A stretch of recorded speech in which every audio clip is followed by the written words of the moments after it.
যুক্তরাষ্ট্র মানে পাগলা ট্রাম্প কানাডার উপরে আগেই 35% ট্যাক্স ছিল, এর উপরে আরো 10% ট্যাক্স হচ্ছে। অভিযোগ কি? অভিযোগ হলো যে তারা প্রেসিডেন্ট রিগানের একটা বাণী, 80 দশকের একটা বাণী দেওয়ালে টাকা দিচ্ছে, বিলবোর্ড বানাইছে একটা, ওখানে লেখা আছে প্রতিটি বাড়তি শুল্ক আমেরিকান জনগণকে ক্ষতিগ্রস্ত করবে।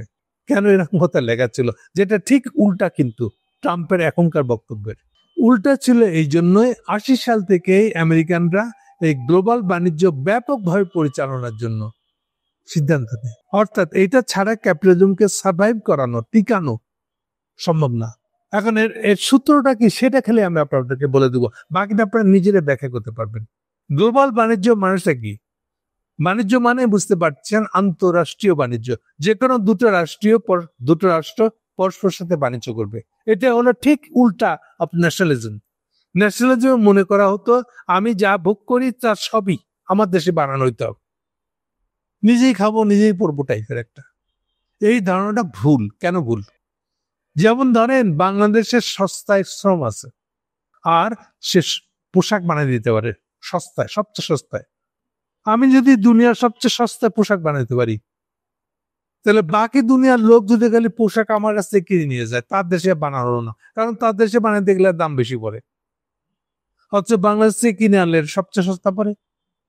তাহলে প্রত্যেক দেশেরই একটা না একটা করে পণ্য আছে, এটা কম্পিটিটিভলি ঠিক হবে তার দেশের কোন পণ্যটা সে সবচেয়ে সস্তায় দিতে পারে। তাহলে এইবার যদি সব দেশগুলাই, কে কোন দেশটা, গ্রুপ অফ কান্ট্রি, ধরেন 5টা কান্ট্রি, যেমন গার্মেন্টস এর বেলায় বাংলাদেশ, ভিয়েতনাম, কম্বোডিয়া, চায়না, মূলত এই 4টাই গার্মেন্টস এর জন্য সবচেয়ে সস্তায় বানিয়ে দিতে পারে।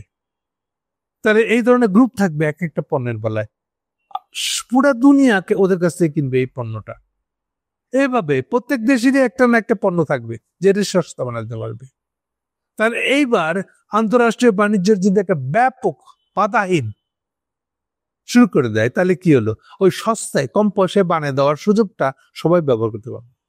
তাতে খেয়াল রাখেন, কম পয়সায় বানিয়ে দেওয়ার সুযোগটা সবাই ব্যবহার করতে পারবে, কিন্তু সেক্ষেত্রে আরেকটা প্রবলেম আছে। এই যে বলছিলাম ন্যাশনালিজমটা, সব নিজে বানাবো নিজে খাবো, এইটার ব্যবহারিক কাজটা করে ওরা যেভাবে, সেটা হলো আরেক দেশের পণ্য আনতে গেলে পরে সে ওটার উপর ট্যাক্স ধরে। বাংলাদেশ সস্তা বানায়, এখন বাংলাদেশে অন্য কোনো পণ্য যদি আসতে চায়, গার্মেন্টস যদি আসতে চায়, সে ট্যাক্স ধরবে মনে করেন। তাহলে অন্য দেশের পণ্যকে বাংলাদেশে ঢুকার ক্ষেত্রে বাধা দেওয়ার উপায়টাই হচ্ছে ট্যাক্স। তাহলে এই যে আন্তঃরাষ্ট্রীয় বাণিজ্য নীতি, গ্লোবাল বাণিজ্য নীতি, এটা যদি বাস্তবায়ন হতে হয়, তাহলে কি করতে হবে? সবাইকে ট্যাক্স দিয়ে বাধা দেওয়াটা, এই প্রক্রিয়া ফালা দিতে হবে। তাহলে ট্যাক্সকে নেগেটিভলি দেখতে হবে, এবং প্রত্যেক দেশে যদি তার কোন জিনিসটা সস্তা সে বানাতে পারে নানান কারণে, হয় র মেটেরিয়াল পাওয়া যায় ভালো, অথবা ও দেশের লেবার সস্তা, অথবা ও দেশের অমুক জিনিসটা সস্তা, ও দেশে কৃষির প্রোডাকশন বেশি হয়, ফলে কৃষি প্রোডাকশন বেশি হলে চালের দাম কম থাকে, চালের দাম কম থাকলে স্যালারি কম দিলেও চলে। এরকম কোনো না কোনো একটা সুবিধা, এটাকে বলে ইন্টারন্যাশনাল ভাষায় কম্পিটিটিভ অ্যাডভান্টেজ। প্রত্যেকটা দেশের আরেকটা দেশের তুলনায় তুলনামূলকভাবে একটা আছে, তার বাড়তি সুবিধা আছে। ওই সুবিধার কারণে সে সস্তায় পণ্য তৈরি করতে পারে। এইবার যদি আমরা সারা দুনিয়াতে সবার সস্তা পণ্যটা অবাধে বাজারে চলে আসে, তাহলে এমন একটা ক্যাপিটালিজম তৈরি হবে যে ক্যাপিটালিজমের সুবিধাটা সবাই ভোগ করতে পারবে। এটা হচ্ছে থিওরিটিক্যাল প্রেমিস গ্লোবাল বাণিজ্যের। এই চিন্তাটাই তৈরি হয়েছিল, চালু হয়েছিল 1980 সালে। কমিউনিস্ট শুরু থেকে গ্লোবালাইজেশন, ওরা গ্লোবালাইজেশন বলে একটা শব্দ ইউজ করে, গ্লোবালাইজেশন। এই শব্দটা শুনলেই বুঝবেন যে এটাকে ওরা নেগেটিভলি দেখে। ওদের নেগেটিভ দেখার যুক্তিটা কি? তাহলে আপনাদেরকে আমি মূল কারণটা তো বললাম। আসলে ওদের যুক্তিটা একটাই, ক্যাপিটালিজম নিজেই তো ওদের কাছে পচা গলা, খুব খারাপ জিনিস। তাহলে ক্যাপিটালিজম গ্লোবালি ছড়াই পড়বে না, এটা তো আরো খারাপ। ওরা যদি একটা ব্যবসা করে, একটা দোকান খুলে বসে, এটাকেও খারাপ মনে করে, অপরাধ মনে করে। কেন? মুনাফা হবে, মুনাফা তো অপরাধ, মুনাফা তো পাপ।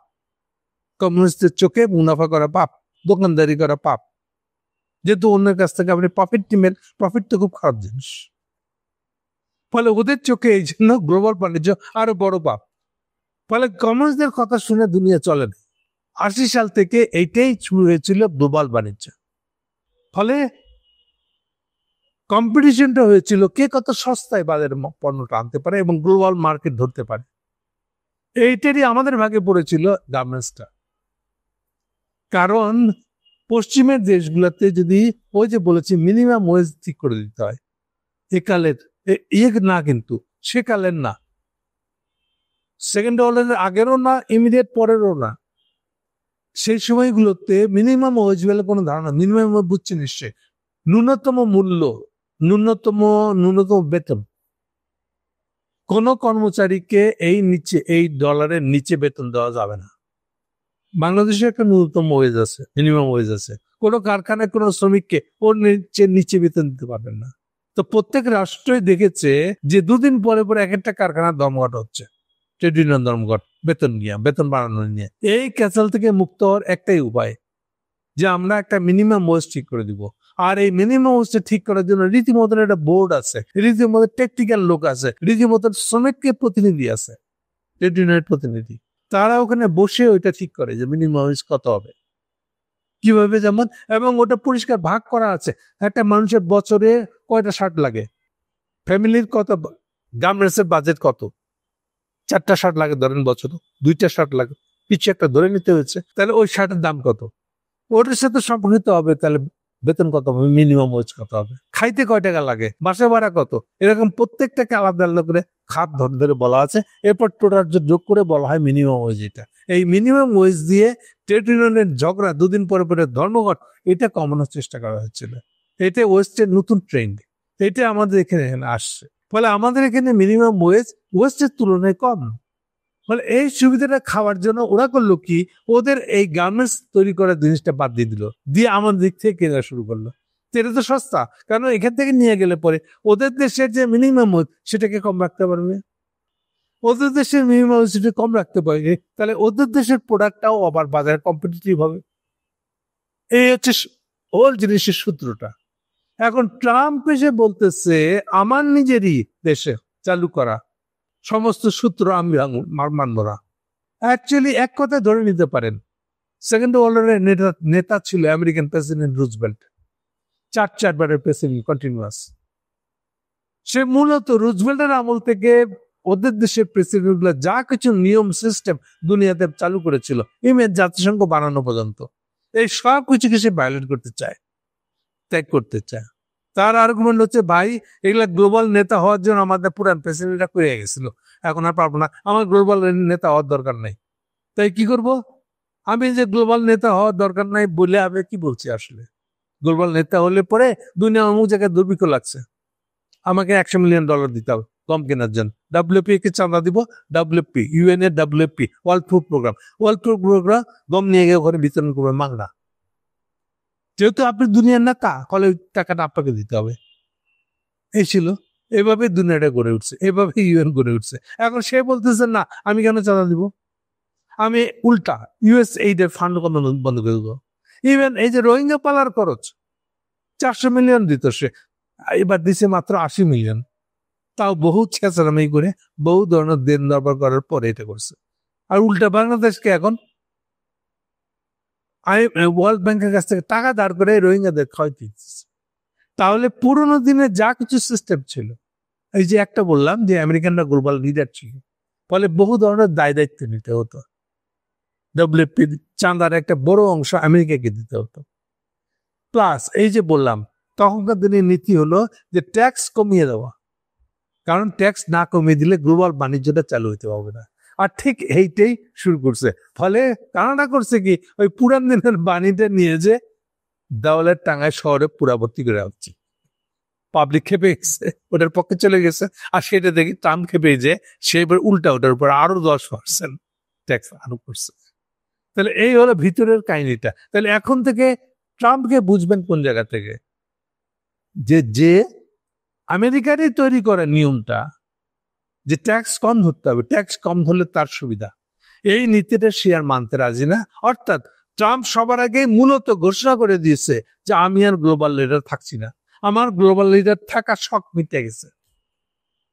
অর্থাৎ এখানে সে ছেড়ে দিছে, ওয়াক ওভার দিয়ে দিছে এক অর্থে ইনডাইরেক্টলি চায়নাকে, কিন্তু প্রকাশ্যে সে উল্টা চায়না পণ্যের উপরে 188% পর্যন্ত ট্যাক্স ধরছে। ধরার পরেও এই যে দেখেন এই 30 তারিখে আবার চীনের প্রেসিডেন্টের সাথে সেটা দ্বিপাক্ষিক বৈঠক আয়োজন করছে দক্ষিণ কোরিয়াতে। ফলে এটা খুব শেষ কথাটা বলে শেষ করে দিই। শেষ কথাটা হচ্ছে যে এটা টিকবে না।